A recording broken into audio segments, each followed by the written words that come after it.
In Kashmir, a 3-year-old child lost her life.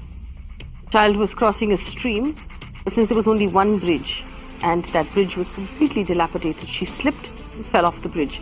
The villagers have been demanding a new bridge from the government for a very long time, but the administration has paid no attention to their requests, and no one came to their aid. One precious innocent life has now been lost. Remember, Mirror Now has been reporting on the demand for bridges in the Patan area, the demand for basic necessities in Kashmir. Their roads, their facilities are crumbling. Here too, persistent demands and a temporary wooden bridge was erected across the stream. The aggrieved family and the villagers are now protesting after the incident. My colleague Fareed is standing by with details on that story.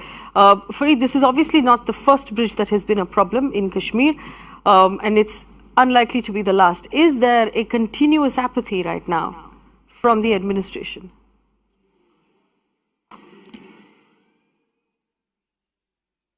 That's right, Faye. In fact, unfortunately, in the den of guns and grenades, it is this developmental scenario, or should I say, shocking developmental picture of the Kashmir Valley, especially on the ground and in rural areas, that really goes unnoticed. And probably that is the gap, that is the excuse used by officials. Just they blame this on the situation and say that they couldn't do their job because situation is bad. So that's the biggest excuse that you have in the Kashmir Valley. Unfortunately, this is a picture of the developmental deficit.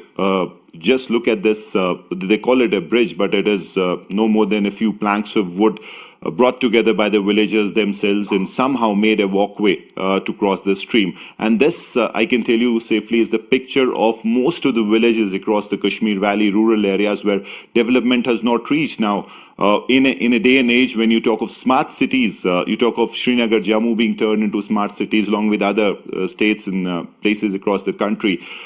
This is the real picture of development. You can talk big, but this really exposes the reality on the ground. Now, we at Mirror Now had been on this. We had been focusing on this very aspect of development, or should I say lack of development, in especially Baramulla district. And you have so many such bridges which are literally death traps. They are bridges of death. People have cheated death, but this had to happen because the authorities just do not want to wake out of this slumber. They just look the other way. This is criminal negligence because this had to happen. This was bound to happen. This was a tragedy waiting to happen, but they did absolutely nothing. And now this 3-year-old has lost her life because of negligence of the authorities, to put it plainly. So they are to basically blame for his death. The locals say that time and again they had gone to the authorities, but to absolutely no avail. So they'll have to, head should roll. Responsibility needs to be fixed as to why, in spite of knowing that this is something that is there, this has to be fixed. No one did anything about it. So clearly, Faye, this is the sad reality of development in the Kashmir Valley. But unfortunately, I said too much focus on situation, and these officers and these bureaucrats and politicians get away because of that. Faye? All right, Fareed, thank you for bringing us that story. And of course, we must remind our viewers that Kashmir doesn't have a state government. Jammu and Kashmir doesn't have a state government right now.